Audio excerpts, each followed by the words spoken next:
Hi friends, welcome to lady சாப். இன்றைக்கி நம்ம பார்க்க போகிறது ஒரு ஹெல்தியான பிரண்டை துவையல்.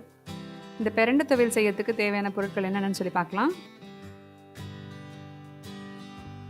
பிரண்டை ஒரு கப் போல் எடுத்து வச்சுருக்கேன். இது வந்து நம்ம நாரெல்லாம் எடுத்து உரித்து எடுத்துகிட்டு நல்லா வாஷ் பண்ணி நல்லா குட்டி குட்டியாக கட் பண்ணி வச்சுருக்கேன். இந்த பிரண்டை க்ளீனிங் எப்படி பண்ணுறதுன்னு சொல்லிட்டு நான் லாஸ்ட் வீடியோவில் அப்லோட் பண்ணியிருக்கேன்.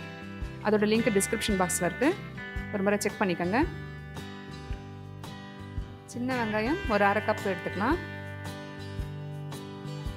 பூண்டு ஒரு 1/4 கப் எடுத்து வச்சுருக்கேன். காஞ்ச மிளகா ஒரு 15 நம்பர் எடுத்து வச்சுருக்கேன். இதை காம்பு கிள்ளி எடுத்து வச்சுக்கோங்க. புளி ஒரு பெரிய நெல்லிக்காய் சைஸ் அளவு எடுத்துக்கலாம். கடுகு ஒரு டீஸ்பூன் எடுத்து வச்சுருக்கேன். பெருங்காயத்தூள் ஒரு அரை டீஸ்பூன் எடுத்து வச்சுருக்கேன். நல்லெண்ணெய் தேவையான அளவு. இப்போ ஸ்டவ்வில் ஒரு மண் சட்டி வச்சுருக்கேன். இதில் வந்து நல்லெண்ணெய் தேவையான அளவு ஊற்றிக்கோங்க. எண்ணெய் காஞ்சதான் ஃபஸ்ட்டு இந்த காஞ்ச மிளகாய் சேர்த்துடலாம்.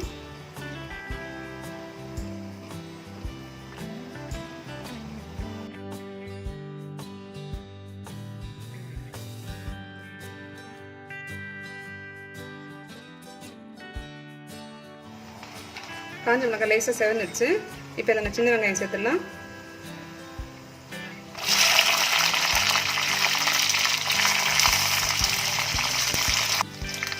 நெக்ஸ்ட் நான் அந்த பூண்டும் சேர்த்துடுறேன்.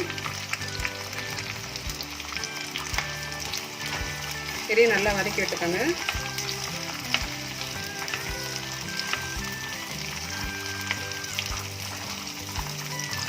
இந்த வெங்காயமும் பூண்டும் வதங்கி கொஞ்சம் செவந்ததுக்கப்புறமா நம்ம இதை எடுத்துடலாம்.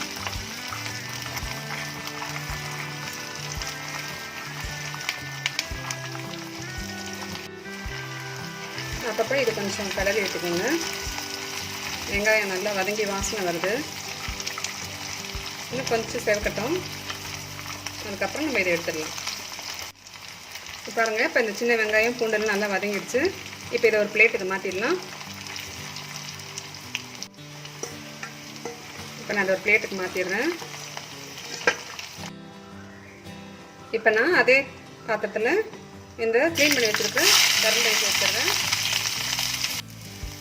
ஸ்டவ்வை சிம்லேயே வச்சு பிரண்டை நல்லா வதக்கிக்கோங்க. பிரண்டை நல்லா வதக்கி எடுத்தால் தான் நம்ம துவையல் அரைச்சி அதை நம்ம சாப்பிடும்போது உங்களுக்கு வந்து நாக்கு அரிக்காமல் இருக்கும். இல்லைன்னா உங்களுக்கு வந்து நாக்கு அரிக்கிற மாதிரி இருக்கும். அதனால் சிம்லேயே வச்சு இது நல்லா வதக்குங்க.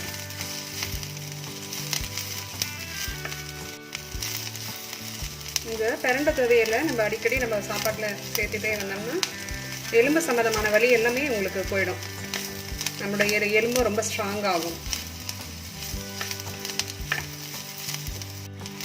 பிரண்டை பாருங்கள் நல்லா வதங்கிடுச்சு. நம்ம போடும்போது நல்லா க்ரீன் கலராக இருந்துச்சு. இப்போ நல்லா வதங்கியிருக்கு. இப்போ இந்த ஸ்டேஜில் இதை ஸ்டவ் ஆஃப் பண்ணிவிட்டு இப்போ இதையும் ஒரு தட்டில் எடுத்து நம்ம ஆற வச்சுக்கலாம். அப்புறம் இதை நம்ம மிக்சியில் இப்போ அரைக்க போகிறோம். இப்போ ஒரு மிக்ஸி ஜாரில் நம்ம வதக்கி வச்ச எல்லா பொருளையும் போட்டுடலாம். இந்த பிரண்டையும் அதிலே சேர்த்துடுறேன். புளி, கல் உப்பு தேவையான அளவு. இப்போ தண்ணி சேர்த்து இப்போ நம்ம அரைச்சிக்கலாம். பாருங்கள், இந்த அளவுக்கு நல்லா அரைச்சி எடுத்துக்கலாம். இப்போ நம்ம மறுபடியும் இது கடுகு போட்டு தாளித்து எடுத்துக்கலாம். இப்போ ஒரு மண் சட்டியில் ஒரு ஸ்பூன் கடுகு தாளிச்சிருக்கேன். இப்போ அதில் இந்த பெருங்காயத்தூள் சேர்த்துக்கலாம். இப்போ அரைச்சி வச்ச இந்த பிரண்டை வேணும்.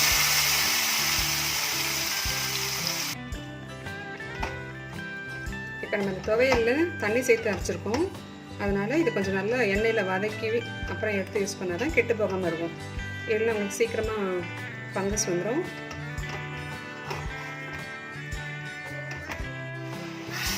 பாருங்கள், ஒரு 5 மினிட்ஸ் தான் வதங்கிட்டுருக்கு. இப்போ இந்த ஸ்டேஜில் ஸ்டவ் ஆஃப் பண்ணிவிட்டு இப்போ நம்ம இதை எடுத்து வச்சுக்கலாம். இந்த பிரண்டை துவையல் நம்ம சாப்பிட்றதுனால நமக்கு இன்டைஜஷன், பைல்ஸ் இந்த ப்ராப்ளம்லாம் அதான் நமக்கு சரியாயிடும். அதை விட முக்கியமானது என்னென்னா, உடஞ்ச எலும்பையே ஒட்ட வைக்கிற தன்மை இந்த பிரண்டைக்கு இருக்குன்னு சொல்லுவாங்க. ஸோ நம்ம இதை ரெகுலராக நம்ம எடுத்துட்டோம்னா ரொம்ப நம்மளுடைய போன்ஸ்லாம் ரொம்பவே ஸ்ட்ரென்தன் ஆகும். இந்த ஹெல்த்தியான பிரண்டை துவையலை நீங்களும் கண்டிப்பாக ட்ரை பண்ணி பாருங்கள். அண்ட் உங்கள் கமெண்ட்ஸ் கொடுங்க. தேங்க்ஸ் ஃபார் வாட்சிங். இந்த வீடியோ உங்களுக்கு பிடிச்சிருந்தா லைக் பண்ணுங்கள், ஷேர் பண்ணுங்கள், மறக்காமல் சப்ஸ்கிரைப் பண்ணுங்கள்.